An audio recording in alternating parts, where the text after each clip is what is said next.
Hey everyone, this is one of my authors' chats of the week, and I will keep my eye out for my co-host and see when she's ready to jump on board. I think that was my timer for what this meant. And we will get things going just shortly. We'll be talking about books, writing, publishing, and everything in between. And as always, I just feel like my life's been nonstop lately. For good things, I'm actually getting ready to do my first live face-to-face event this weekend, and so I have only a few days just to make sure I have everything ready to go, because it's a 3-day convention that I'll be selling at and working as a panelist. So hello, that I'm just making sure I have all my ducks in the row, which is rarely the case, but you got to do what you got to do, and that's okay. And then coming up in another 2 weeks on the 18th, I'll be releasing my final omnibus for my Viking Dark Fantasy series, The Guardian Speaker, and it'll be encompassing volumes, let me see if I get this right, 13 through 16, so the last 4, so that's exciting too. So just making sure everything is ready for that launch. February's rushing on by, and in between all that, I have a trip to see friends. Hello. Hi. There we go. Good. And I see in comment, I hope you enjoy The Garden Speaker whenever you get to it, because I know with me, TBRs take sometimes a long time to get to. But yes, how are you? Hey, I am very good. How are you doing? I'm trying to keep up. Life keeps me just like on my toes, it feels like. But as I Aw. was saying, it's not necessarily a bad thing. But No. it's been a moment since we've been able to do a live together. And I feel like you've had a couple releases in that interim. I think so, because I think last time we talked, I think it was like a year and a half ago, maybe. It's been a moment. But I think I just released or was about to just release my first book, my debut novel. I think that's Yes, where it yes. was. Yeah, you were. I think you had just released it, or Yeah. again, really close to Something that. around there. And then yeah, so now I've released 2 more books, and I'm currently writing the fourth one in that series. So That's so amazing. It, it's inspiring to hear, authors that are so creative and can release, these works in what appears to be relatively quick pace between all of them. And but yeah, because not everybody is able to do that, so that is really neat for you. And you said you're working on number 4. How many books are in your series? this is the last one. So there'll be Okay. 4, yep, in the series. So I'm working on the last one, which is very, I don't know, like bittersweet, just because you're kind of like saying goodbye to characters and their story. But it's also exciting because you want them to have a finish, like you want Yeah. them to have their stories told and finished. So it's been fun. Yeah, I was gonna say it is always interesting, because when you complete a series, you tentatively, not for everybody, tentatively you're saying goodbye to all these characters that you lived with for years, because you have all the time it took you to write your initial book before you Yes. released it, and then all the interim until the final release date. And how do you think you're gonna handle the saying goodbye, or are you going to come back in like a spin-off series someday? That has been a topic for a lot of my readers of like, they'll say, because my books kind of have a large cast. And so they'll be like, oh, you could do a spin-off with these 2 characters or like a spin-off. I don't know. There's so many spin-offs I could do. So I am thinking about it, but then I also have some other thoughts of like other stories and worlds in my head that I kind of want to create too. So I don't know. It might be switching off to another world, another series, and then maybe coming back. I don't know. It's hard to know because there are a couple of characters that I'm like, man, I could go so much deeper, Hmm. but also sometimes it's better to leave it. I don't know. So we'll see. Yeah, and there is so much backstory and so much Yeah. information that authors know that you never put on the paper. So it is wild to realize you could potentially have a spin-off series or other big reveals if you ever figured out how to share that with your readership. Yeah. But before I get ahead of myself, since it's been so long and we have a bunch of people jumping on throughout today, why don't you reintroduce yourself and talk about, I saw one of your books behind you. Yeah. I'm Elsie Pye, and I'll bring them out here. I am a YA fantasy author. Fantasy / dystopian, really. But I have released 3 books in that series. So the first one is The Calling. Second one is The Finding. And then the third one, which released in November, is The Choosing. So pretty. Your covers are gorgeous. Yeah, thank you. And so I will be releasing the 4th one at the end of this year. The final one in the series. So, yeah. Yeah, I know. I think I mentioned when we talked about this last time. It's again been a moment, but the fact that your first book cover has always drawn me to it because I used to be a competitive archer, and the fact that you used the bow and arrow as your kind of emblem versus what we talked about at that time was a lot of people usually use the sword as something that's like on a few, axes, especially if you're doing the Nordic stuff. But a bow and arrow is, still rather uncommon to see as that centerfold piece on a book cover. Yeah, and even still, like you said, we talked almost a year and a half ago. But even still now, I mean, the most common one, like you said, is a sword or a dagger or something of that sort. But no, I do have to say, I do get a lot of people comment on the cover. So that's why one tip of people who are wanting to indie publish or anything that I say is make sure your cover is really eye-catching and appealing, especially for the target audience that you're wanting to attract. Because a lot of people has told me that I only picked your book up or looked into your book because of the cover. So it's always very important. And for anybody publishing, it's okay, especially you're indie, I should say. If you're indie and you have that control, it is okay if you look a few years down the road and look back and you're like, well, my covers at this moment in time aren't what, people want anymore. You can always re-release it with a new cover edition and, an alternative and still keep your, covers fresh and appealing to the readership that you're trying to captivate and capture. And capture sounds bad. Draw to you. Yeah. No, I agree. Yeah. So, because, a lot of people do that. They do revamps or special editions and you can do, Oh yeah. New style. So I'm right now trying to kind of learn and navigate how to release special editions because I have at this point 2 complete series, and I think it would be cool to have these alternative special editions. Maybe some that are very flashy, and maybe some that are not as flashy. But I think that would be neat. Yeah, for sure. Would you do an omnibus, where it's how big are your series? I think one's pretty large, isn't it? Well, I have one series that's of novellas, and the print books are already in omnibus versions and sets of 4, and the last physical omnibus is releasing, even though the ebooks have been out for a while, in a couple weeks. But for that one, what I'm thinking is doing a different, breakup for an omnibus where it's 8 and 8. And do some, because they'll be even chunkier to do the pretty gold foil and the sprayed edges and something for those. So it's still the full series. It's just, packaged a little differently. But trying to check into those kind of things and learn what people want, how who does these things, how do I even begin? It's a lot. No, I agree. Yeah, I am toying with the idea of similar stuff and doing a Kickstarter at the end of the year or beginning of next year. And I'm at the same place of okay, you have to find people to do all these different things. And then, it's not just as easy as, I don't know, just a paperback or a hardcover. And if you want sprayed edges, I don't know, it's just all these different things that I just have no idea. One thing I know when I kind of research for Kickstarters is I see who's launching, who's running them, and often times they'll have a section where it's my team or who kind of helped compile this, so then you can kind of see this was the character artist, this was the cover artist, this was the one who did this thing or that versus that, and that can help you kind of begin researching, especially if you're looking at Kickstarters that are in that same genre field that you're trying to market into.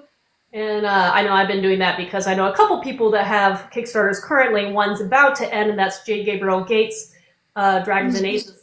And then the other one is my friend Brady, and he's releasing. Oh, I can't. I will butcher the name just coming off the head. I'm bad with names. So, but he just launched his today. It will come to me like after I end this live. Oh, I know what you're talking about. Yeah, the Caves of Van. No, yes, you know what I'm talking about too. Yes, yes. And so it's just his Kickstarter kickstarted today. So I've been kind of watching his success go through that one, but they're both doing special editions, and I don't know why. I'm just drawing a blank right now. No, it's okay. Have you done a Kickstarter before, personally?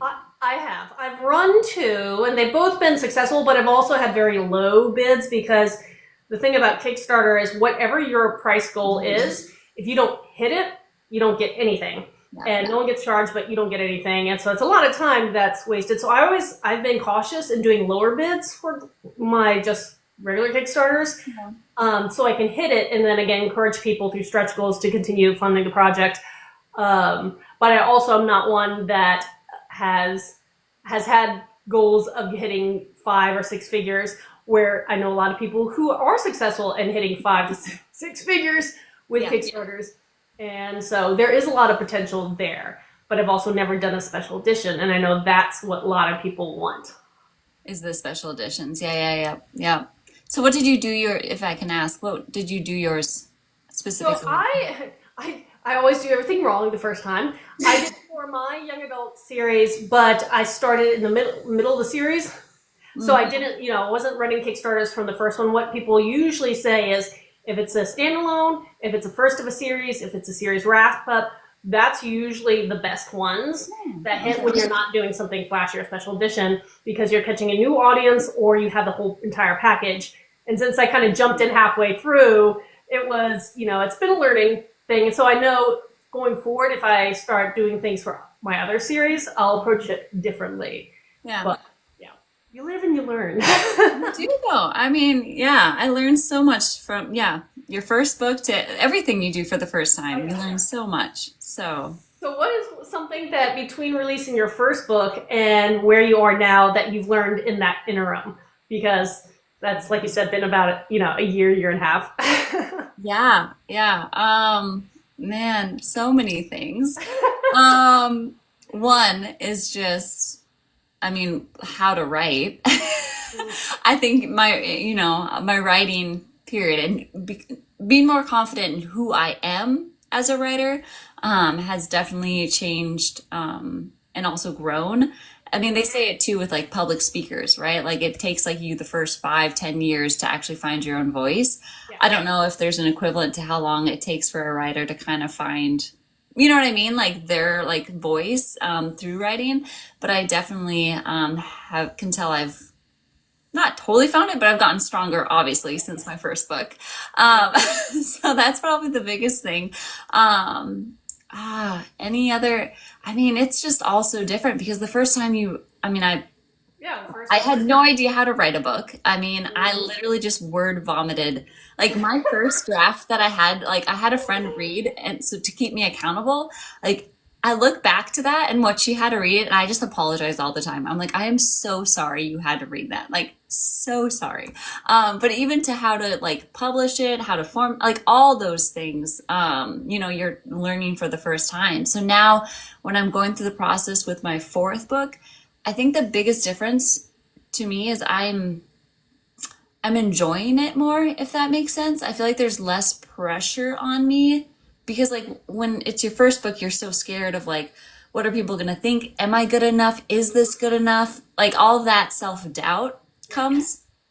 And I think obviously there's still doubt and worries with, the fourth book and as I'm preparing it, but I don't know. It's kind of turned to more of just like, I'm doing this one because I enjoy it and I love writing and I love telling the story. And two, like, you have a fan base / reader base that are invested in the journey with you at this point. So it's fun because you're just like, you can't wait to share the story and how it ends with them, because you know you're not alone. Like they're also with you on this journey. So those are the two like bigger things that come to mind right away. Oh, and I definitely agree with everything you just said because my debut series was a 4-book series, and it was meant specifically to write and learn how to have, figure out my writing voice and figure out everything that went with it. Still haven't figured out everything because you constantly learning new things, but it is dramatically different when I read the first book and then the final book of the series because, as you said, your author voice, your writing voice has gotten stronger, a little more put together, and the same between first series and my other series I'm working on. I can definitely tell, again, it's that improving that every author wants to continue to do throughout their entire lives, but there is dramatic jumps, I feel like, with your first books, the leaps and bounds, because, again, you're learning. I know. So much. If I could go back, or if someone, comes to me and asks, like, what's your advice? I'm wanting to write a book. I mean, it's all different, but I really wish I would have done like a standalone first instead of jumping into a series. And so that I could have done like I don't know, like a test trial, with that first book and then been more confident within a series. That's the only thing. Like, I mean, I'm glad how I did it, and I'm not saying I don't know, regret doing it how I did, but I think hindsight, I would think about doing a standalone first, just to, like you said, like to help find, your writing voice, but also just how the whole process works. Hey, my first book was supposed to be a standalone, and then I went to a writing workshop, and I came back, and I was like, nope, there are 3 more in the series. So it was intended to do just that, so I could get involved with my other book series that I had been planning. Yeah. But, sometimes as an author, you don't have a full control over your work. No, you don't. So are you a plotter or a pants? Like, how do you? I'm kind of a little bit in the middle. I do, at least up until this point, I've always had a loose draft of where I want to go and kind of have plot points. And as I work, I have my ideas firm up and I'll make notes and again flesh out the plot as I'm working toward reaching those, whatever those points are in the story. But I've also come to accept that the stories at some point, usually pretty early on, will start taking life on its own. And that's when, again, characters write themselves, backstories reveal themselves, subplots start happening. And as an author, you have to decide how much range you give that aspect and say, okay, go, or pull it back and be like, wait, we need a U-turn right now. We are going way off the rails. I don't know. Yeah. I'd say I'm pretty similar. Yeah. What is one example, if you can think of one, of something that you didn't plan, but the story was like, nope, this is happening? Oh man. I mean, it happens to me every morning and I sit down to write, I feel like. It happens more often than people think. It does. Like I said, you have all these thoughts, like at least for me, when I'm writing a series of like where your story could go, especially when you're trying to like wrap up the end of a series of like, okay, how do I want to wrap this up? How do I want to end it? Because I'm still like, I have about maybe 10% left of like my goal count of like how many words I want. And I still am not sure how it's going to end. Like there's still like 3 like endings where I'm like, it could go this way, it could go that way. And I kind of just see where the characters kind of lead me ish. Like you said, I still have a rough draft, but I don't know. It's still very loose because of the characters. But I would have to say, my first book, so I don't like, give spoilers, for this, 4th book. But for my first book, it was only one POV, point of view. I finished the whole book and I sent it to, 3 beta readers at the time. And then I got it back.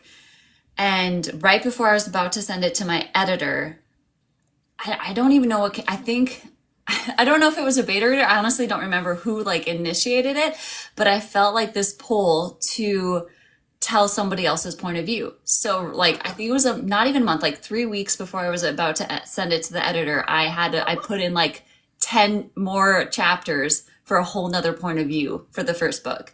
Just because I felt like, one, it would enhance the story, but that this character like really needed to be shown, and it's worked out. And now each book, like I've added another point of view.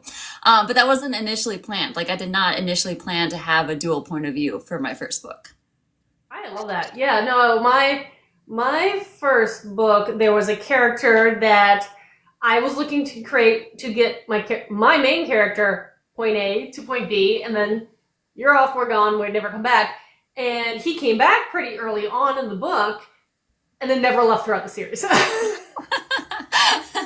was only when I was finishing up the fourth book that I was like, oh, this is why you were here the whole time. Well, that's interesting. I'm glad you stuck with it. But yeah, it's fascinating to find out, you know, what happens behind the scenes in these stories. Now, since my brain always works like 5 times as fast on these lives, I don't know why.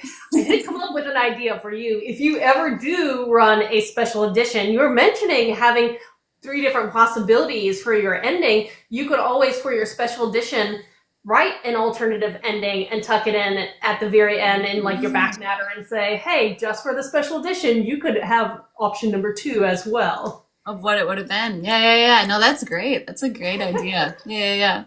I was gonna say the way I write, I usually know the ending, so I've never had an issue of having too many choices, because by that point I'm just trying to get everything there. Aiming for, more or less. But hey, it may be a fun thing to have for your fan base. Because I did read, I think it was Stephanie, like the Caraval like series. I think at one of her, I don't think it was Legendary, but one of her books, she did that. Like at the very end, there was a part where she like kind of shared, I don't know if it like was a whole alternative ending, or she just shared how she did have a different ending and kind of explained a little bit like what that ending was. And then, so it's interesting. So that's a good idea. It is. With your series, you're saying you have about 10% for the final book that you're kind of word count. So when it comes to writing, do you already have hard dates in mind, saying, okay, well, I have to be ready because I'm sending my book to the editor right here, so you're trying to hit that goal? Or do you wait till you're done with your first draft before you start assigning, okay, now I can plan for the editor, now I can plan for betas or whatnot?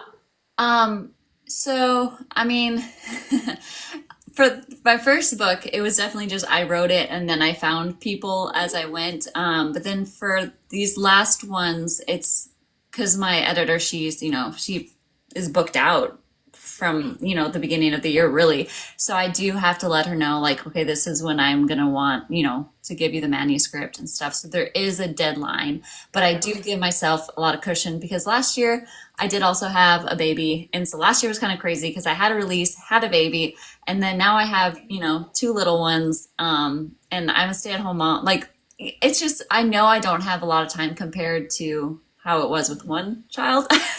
And so I've given myself a lot of cushion, but I do have like a deadline already set of like when it has to go to the editor. So I backtrack. So that is the deadline. It has to be done, like polished and good. So then I backtrack of like when I give it to my alpha reader and different things like that. So my hope is by mid-February that I'll be done with the first draft, the rough draft, which, I mean, it should be fun. Yeah, you got this. You got this.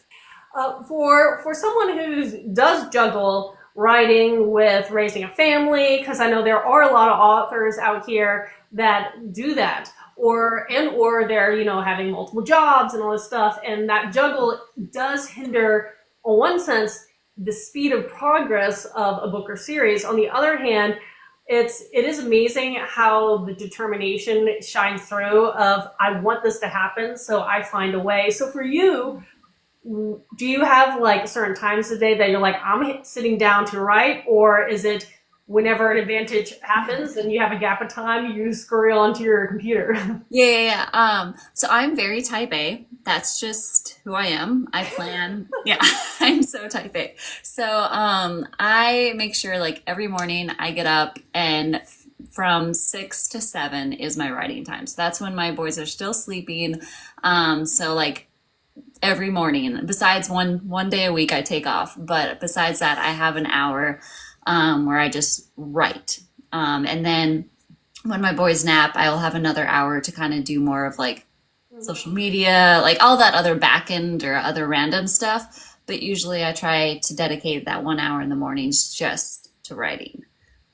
So that's what I've been doing, and it's been working so far. So Hey, no, that's great. I definitely live by having a plan. And for whatever reason, it is interesting to me if my routine gets shaken up and I may still have the same amount of hours I would have in the morning to write, just shifted in the afternoon. For whatever reason, it's so hard for me to write in the afternoon. I'm a morning person when it comes to coming up with new material. And again, if things get flipped around the other way, which has been happening, I kind of stare at the computer and be like, yeah, yeah, that's how I feel about those nighttime writers. I just don't.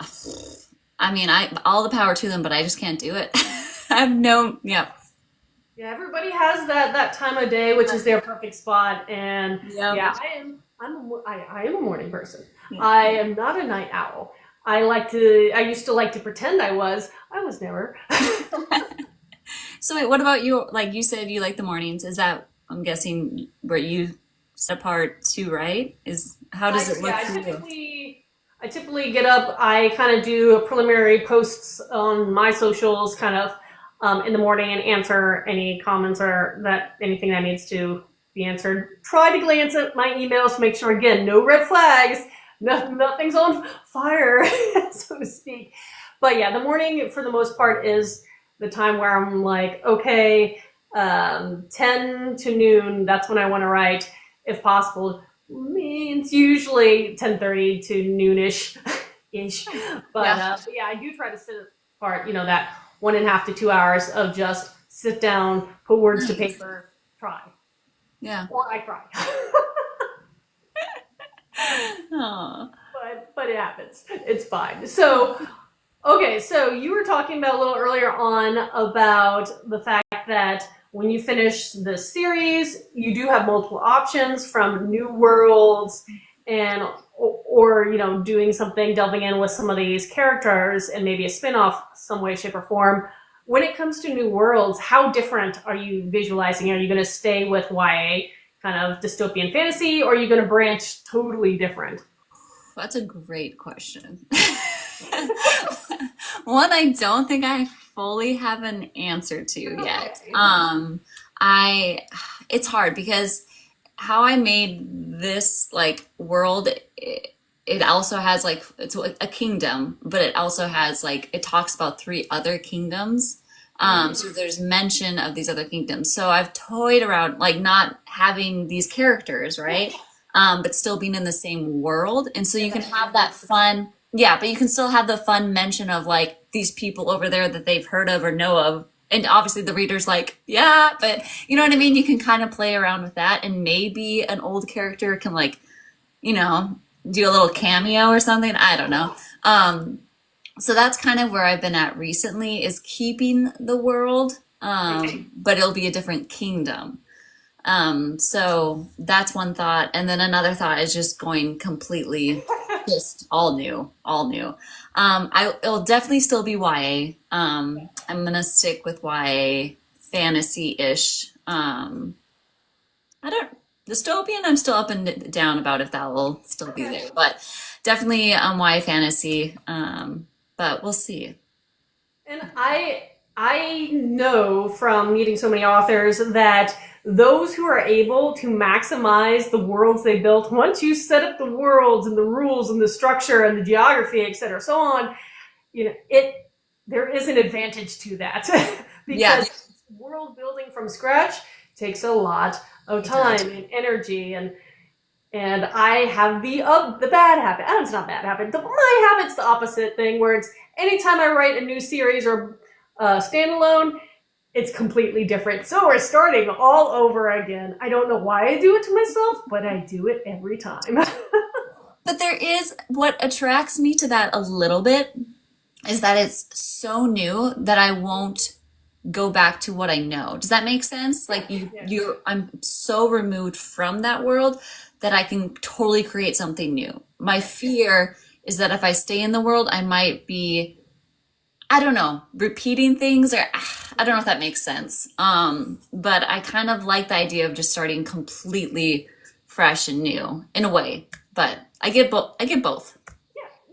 I mean, there are perks and, of course, disadvantages with any choices you make, and especially when you're dealing with writing series. And I would love to have that time saver that I didn't have to toil and dedicate on world building, but world building also is a lot of fun too. And so you can have a blast coming up with things and creating new characters and concepts. So, and just because you write a totally different series doesn't mean you aren't going to have some repeat themes or. Well, okay, you mentioned you had a YA series. Was that your first one, or? I went new adult with, I'm going to put a little asterisk right above that, but new adult, the second series I started releasing was my YA series, and then simultaneously I started shortly thereafter, putting out my adult novella series. The novellas are wrapped up. I'm still putting out the YA just because they're full length, and so I put one of those out a year versus my novellas where I was able to release up to 4 a year. Because when you put them together, it's a book. So it was like 2 books. Yeah, but still, that's very impressive. Wow. Yeah. So thank you. Yeah, is your YA done then yet, or not done? No. Where are you at with it? No, that's the one. I'm probably, I have 4 right now, and the 5th one just got to the editor, and right now I'm kind of been slogging my way through the 6th book because it got so complicated. This was going back to the point, do I outline? I realized last year that I needed to put it away, take a breath, and approach outlining a little differently for this one because there was too much going on. Okay. And so I'm thinking there's definitely going to be, let me see where I am. There's probably going to be 8, maybe 9, just depending on how everything breaks down for that series. So like I said, I'm about halfway through. But do you have what's your largest series? It's large, isn't it? Well, the novella series is 16, but they are novellas. So again, 4 makes up a book. So it's like 4, and again, that will be the longest one word count wise. Definitely that one so far will be the longest one. So wow. So do you have, besides the YA that you're working on, another one then also that you're writing? I always have other projects, and I took it full advantage of COVID where I started writing, not being able to do my normal jobs in the way that I used to. I had a lot more time for a while, so I was able to kind of get ahead by writing some stuff and not publishing it right away. So I have a cycle of books with editors, books being drafted, books being written, and et cetera, so on. So I actually have a standalone and the first of a duology, both written, not published, and again, totally different worlds. And right now I'm world building for 2 long series, very different as well. So I have a lot of, I juggle. I don't advise juggling. But I do juggle. It's very impressive. Very impressive though. It's that or it's a little maddening. Well, from my end, I'm just in awe. Maybe one day. That's all I can say. It's maybe one day. I advise everybody to take the time they need. Never judge against someone else's work because I am a full-time author and artist, so I have more time a day than someone who's, balancing writing and rearing kids or multiple jobs or all the above. So never judge yourself against someone else. I will admit, and I know he's in bed by now because he's in the UK, one of my author friends, his name's Adam Beswick, at one point, I got so jealous because he was working on his main series and all of a sudden started releasing another series. And I was like, how did you do this? You're releasing how many a year? And I was like, I didn't find out till way later that the second series was actually just a refresh of a book series that he wrote and published a long time ago, but didn't know how to brand it correctly. So he rebranded it. And I was like, oh, okay. Now I'm sorry. But still smart for him. Salty for a while, and I was like, oh, I'm sorry. But like, that's the thing, is you never judge someone else because you don't know what they all have done in the background and how many years they may have been sitting on work versus, you know, writing as you go. So you don't judge yourself against it. No. It's very true. Do not come here. Yeah. And that's honestly something else I've learned from like my first book, you know, when you asked me that question to like where I'm at now, is just to be really content with my pace.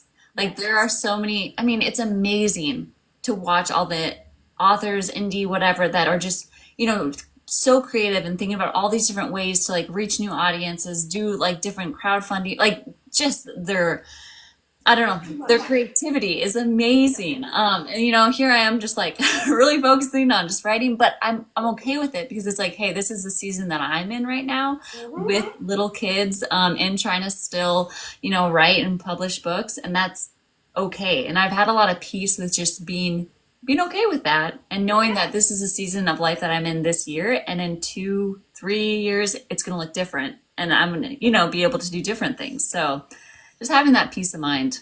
Yeah, and that's the thing when it goes to the marketing side of things. I know I'm the one that I do not recommend. Again, just because I do it doesn't mean I recommend it. Where I see the shiny new thing and I want to jump on it. And so I know I stretch myself a little too thin, more often than not, when it comes to that kind of stuff, versus what is, in my mind, a little more ideal, where less is more. You find wherever you want to be to reach your readers and do what you can to be the best you can be on those platforms. And, you know, be it, you know, maybe it's face-to-face, maybe you're on Book Talk or BookTube or whatever, and just do what's right for you. Don't overwhelm yourself. Don't spend hours upon hours. Don't do it. Are you speaking from experience here? Oh, totally, yes. Absolutely. Though I do like to, I challenge myself to try new things, especially if I feel like stagnant, and for better, for worse. Yeah. So for you, where do you like, outside of Book Talk, actually I always like to ask these questions, and the hour's kind of starting, it's going to get to that part where it's going to speed on by. Outside of Book Talk, where else can people find and follow you? Again, other socials, newsletter, website, that kind of thing. Yeah. So my main ones that I do is obviously here on this platform, but then also over on Insta you can find, that's also where I do a lot more of like stories and like day to day, like what I'm doing. But I post like all the time here on this platform. And then I do have a newsletter I send out monthly and a website. But that is what I do. That's the bare minimum, is just those two. Yeah, those two platforms. And then also like I have a street team, obviously. So I have a Discord group for my street team, and they'll be the first people that like will know anything. And if I even have like questions about like, hey, like, I don't know, like I'm trying to do some character art and like different things, fun things right now. So I'm like asking their advice on different ideas of what I could do. So they're kind of like my, I don't know, soundboard, I guess, in a way too. Yeah. But that's, yeah. And then a monthly newsletter. So. Well, I'll have to pick your brain at some point about Discord, because that's one of the things I recently launched a server this year, and cool. It's so foreign to me that I'm just like, I don't even know how to. No, I get it. I'm learning as I go, as always. But yeah, you know, it's fascinating to me how many different ways other authors utilize that platform. Yeah. I've really enjoyed it. I also know like, and I haven't joined one and I haven't started one, but like broadcast channels have been another big thing that a lot of authors have started to do, I think, as like you know what I mean? Like an inner circle street team or whatever, however they want to use it, is another way. But I went with Discord, and it's worked. I mean, it's been fun for me, and it's, I don't know, it's a fun way to just like be able just to like hear response right away from your readers and have that communication, and they feel like they can just reach out to you too. So. Well, I feel in my mind that because Discord, the way it is, it's not one where the algorithms are pushing you in front of, you know, other people. It really is kind of very intimate community. People are joining because they are specifically trying to connect. And so that's what I find appealing to it. And again, now it's just, oh yeah, I have to let people know I do have one in case people want to. but it is very different than other media because it is, again, that intimate connectivity versus you may be out in the world and a bunch of random people follow you once and never communicate with you again. Yep. But let me also ask, because if this platform's nice, and it was last time we talked, I will repurpose this on my BookTube channel. Woo!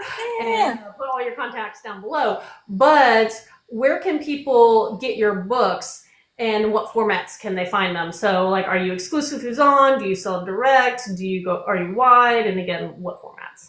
Yeah, no, great question. I am exclusive. Well, ebook is exclusive through Amazon. It's on KU. And then the paperback is available, obviously, on Amazon as well. You can find it on other platforms. And also, so that's wide. Go on to Barnes and Noble's website. You can find it there and everything too. And then also I do sign copies on Etsy. So if you just go to my page, there's links to all of it.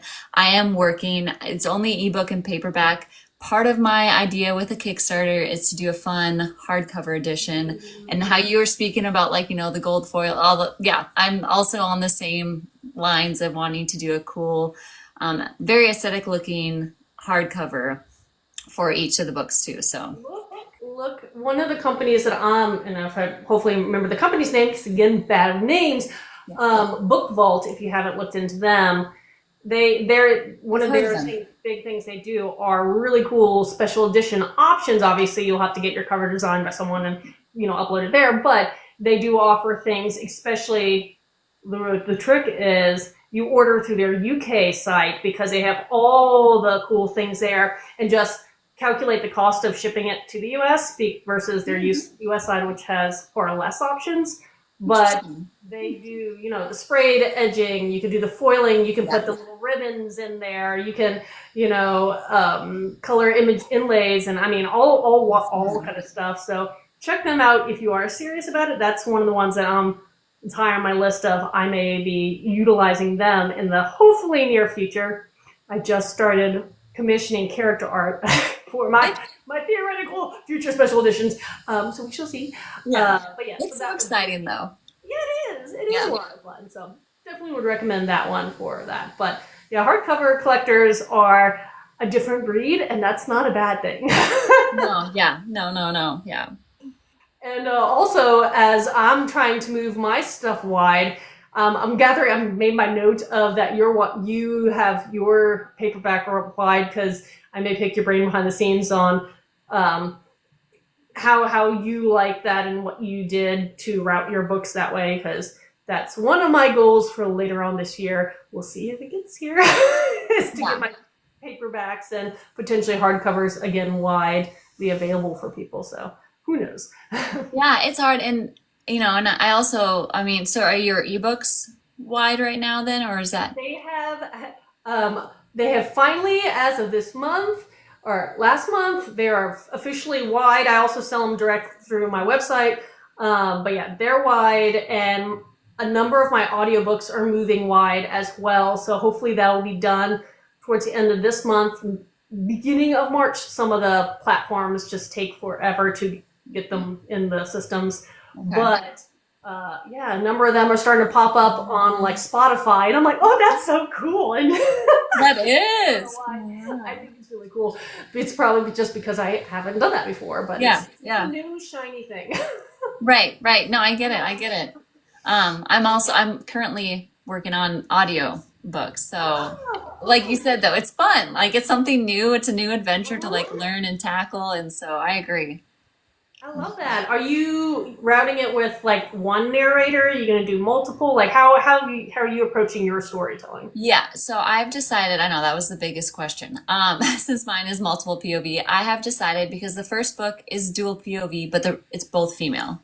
And then book 3 adds in a male voice. So I'm going to wait. Sorry, book 2. I don't know why I said book 3. Book 2. And so for the first book with the audio, it's just going to be one female narrator. She's going to do the 2 different POVs. And then in the second book, I will bring in a male for only his POV. So I won't have it where like, it jumps back and not a duet. I think that's what it's called. I mixed them up because it's like dual and duet. And I was like, you both had to use D words. And again, it just flips. Yeah. One's one way, one's the other. And yeah. Yeah. So it's not going to go back and forth. It's only when we're in his mind, like in his POV, then it'll be a male voice. Does that make sense? And then when it switches to like a female POV, it's only going to be like a female's voice. Yes. Yeah.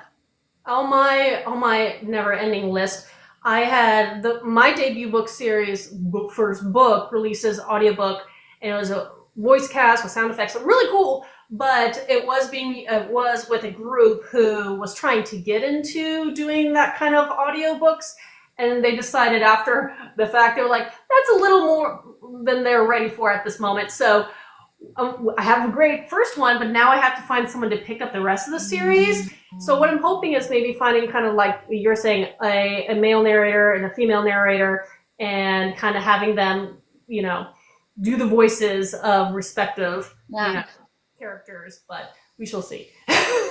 Yeah. So did you just find them online? The people that you are like that particular group, I had open auditions through Audible at the time. Okay. And so I liked their audition, and they did mention this was their first time that they were doing a true audiobook in that fashion. But again, it was worth a try. So yeah. That's what I did. But I have one series that's just a male narrator, I have another series that's just a female narrator, and it's just I've dabbled with it all. Yeah. It is a fun thing, and it is exciting to produce. So do you have any idea of when or what goal you have date-wise to release your first audiobook, if that makes sense? I think I worded that right. Yeah, you did. I understand. No, because I'm still toying with my Kickstarter what I want it to be focused on and where, so I still need to get that all figured out. But obviously this year, I can say this year. That's what I can say. I like it. Yeah, because I've also seen, if you have a clear objective with your Kickstarters, I think they do better than just a little all over the place. And so I have seen some people do very successful audiobook ones. Mm-hmm. Obviously, the shiny, fancy, arrowy little whistle special editions, people eat them up. And then if you're just doing a launch, again, first book, the entire series, just don't start in the middle like me. It's harder to build a following because it is another platform and you build a following. And fun. It's all, but I need to come to a point where I decide, okay, am I doing it specifically? Is it targeted for an audiobook or is it targeted for a fun hardcover release special edition of the book? You know what I mean? Like, I just need to make the decision. And it's sometimes hard because you want it all. I mean, you want to have all the options available for readers as well as yourself, because that is a fun thing. But I mean, once you have the book, you have time to release all the formats, release the special editions. There's, I wish I could recall her name. I went to Author Nation this past fall, and one of the authors on a Kickstarter panel was talking about what she does is she does special editions, but she will do multiple special editions back to back almost of the same books. So she'll have like the white version of the cover, a dark version of the cover, a totally different style cover, and she'll have like 5 or 6 versions of the same book because she's maximizing the profit. The super collectors will collect multiple beautiful covers. And I was just like, that's brilliant. That's a lot of time. A lot of time. I know that's where my mind went. I was like, wow.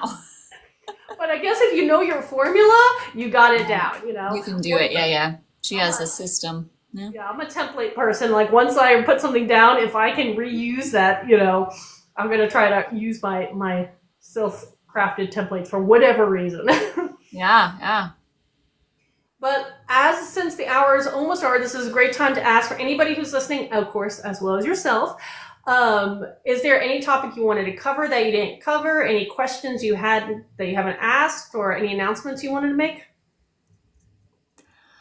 Well, I personally have a question for you. I would love to know, as we've been talking and stuff, and you mentioned that you are now a full-time, like, and are able to do, if, am I correct that you did say I'm a that? full-time author and artist, so what one doesn't make, I kind of complement, supplement with the other. So ish. Okay.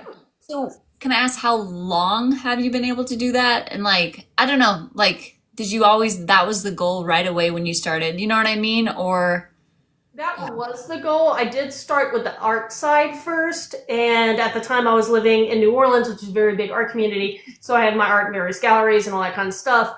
And during COVID, even though I started releasing books prior to that, galleries shut down, and I couldn't really sell my art. So I kind of had to scramble to switch things, my focus during that time. And again, that gave me the leg up of having stuff written and ready to roll going forward. So it's kind of been this back and forth. And there are certain years where definitely the writing is a little bit more, others that the art kind of picks up again. My end game goal would be to focus. I would love to be a full-time author with Okay. writing kind of a fun thing. Full-time author with art as a fun thing on the side. I mean, I love doing art, but it takes a lot of time to produce one piece and then you sell it. Yeah. And you have to do it again versus writing a book and you can sell it forever going forward. Yeah, it's true. So long game, I would want to focus more fully almost on my books, but I'm not there yet. Okay. Okay. So when did you first release your first book? When was that? What year? My first book was released in 2016, so it's almost a decade, and that's why I really we'll see my goals. I have too many goals. One of my goals would be special editions for my omnibus for my Viking series this year. We'll see. I don't want to rush it. The other goal I have is because I'll hit that first 10-year mark with my debut book, that I could do special editions of alternative colors next year during that 10-year anniversary celebration. But again, that's a lot of planning. That's so fun to do a 10-year anniversary. Wow. Yeah, my book baby is getting old. Double digits, or will be next year. Wow, but how cool. Is your Viking series, is that the novellas? Yes. Okay, okay. I think, yeah, I was looking and I saw the covers for them. And so I was wondering what it was, but that makes sense with the, yeah, Viking. It's a dark retelling of Nordic myths. So one of the things that I've really enjoyed are retellings of various sorts, predominantly from various myths. So the Viking one is retelling. My other two series at the moment are just genuine, very unique craft or unique storylines versus the retelling side. But my upcoming omnibus, I'm actually releasing the first book of that through my Patreon. Something else I'm trying. I tried too many things. but it's a retelling based on Greek myth because again, I love mythology. So Very cool. Yeah. Huh. So definitely fun. I also wanted to go back and ask. So when you were deciding for your book series to do 3 POVs, did you ever find it challenging to write from a POV of a different gender? Or was that something that came, fairly comfortably to you when you were coming up with those? I think um I'm trying to, one, it came comfortably, but I'm trying to explain why is the reason why I'm hesitating.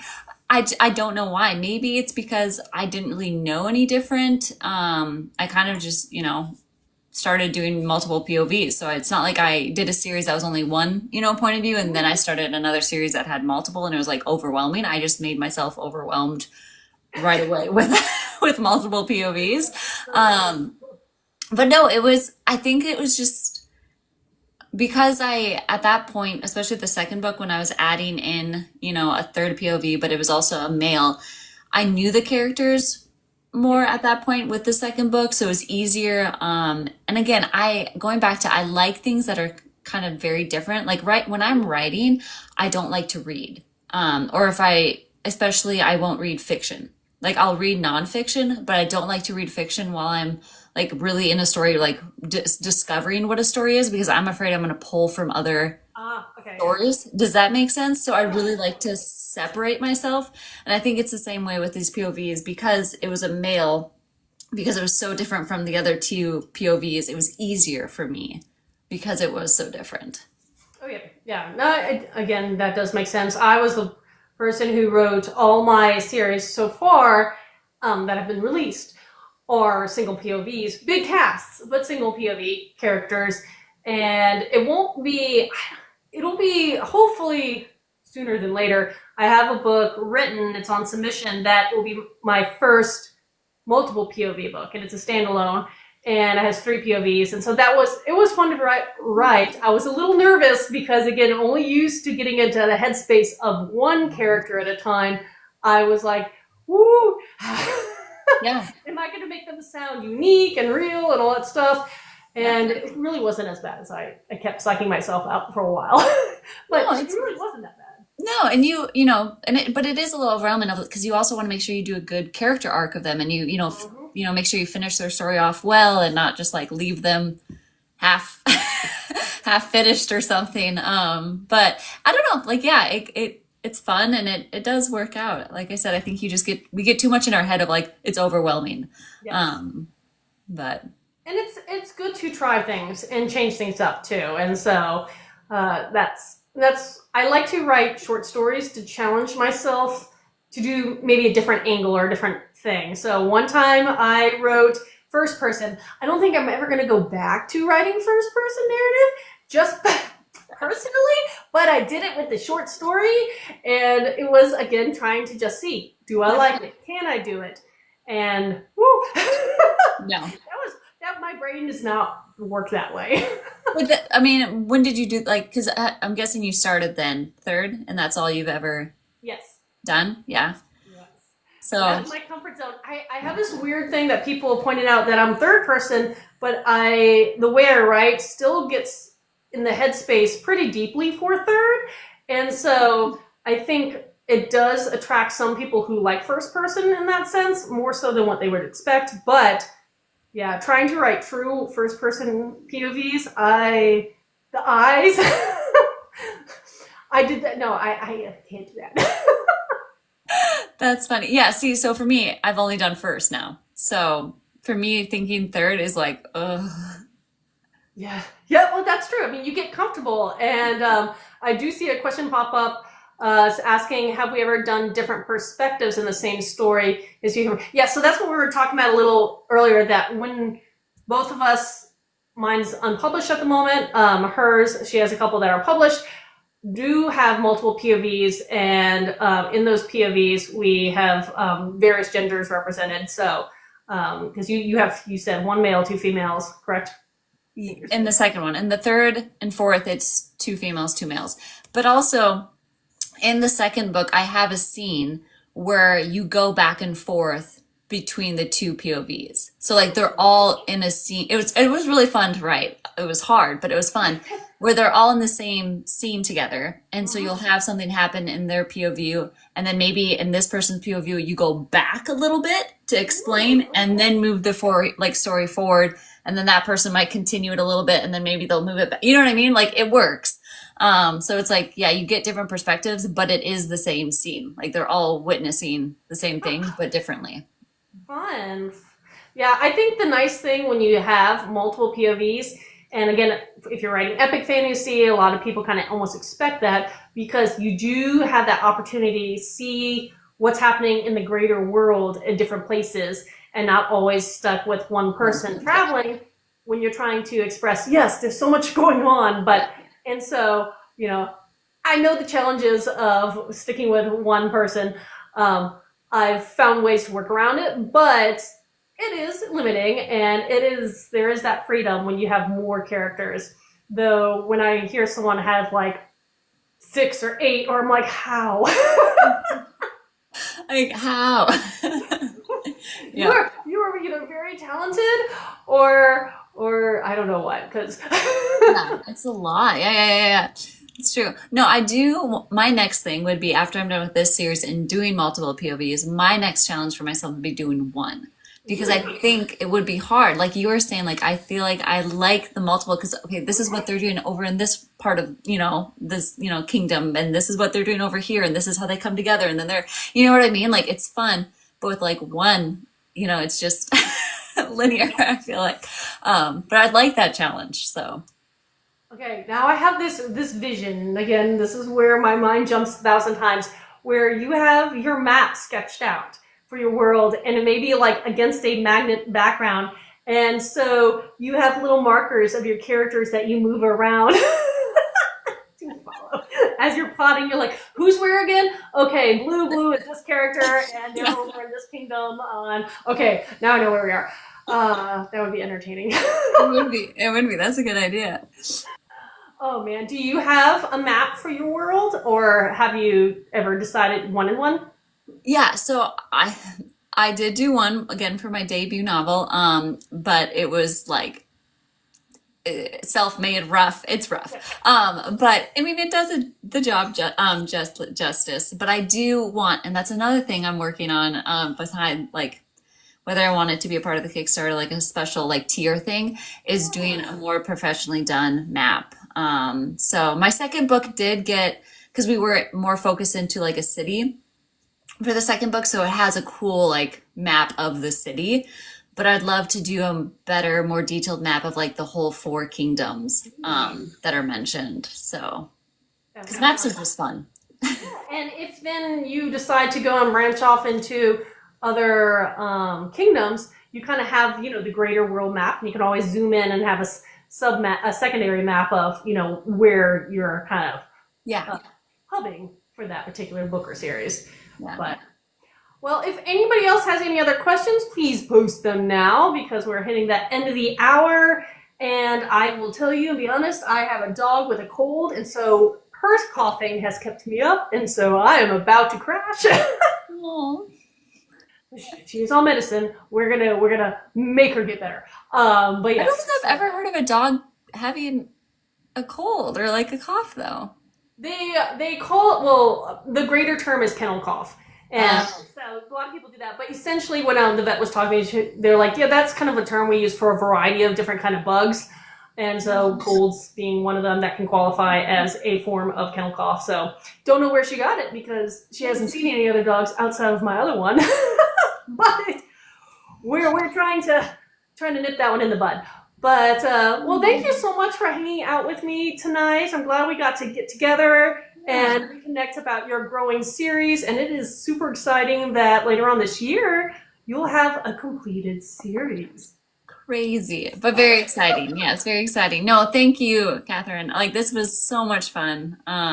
Like it was great last time, and it's always fun. I love hearing your ideas and where you're going. And like I said, I look to you and say, hopefully someday. Oh my goodness, don't do that.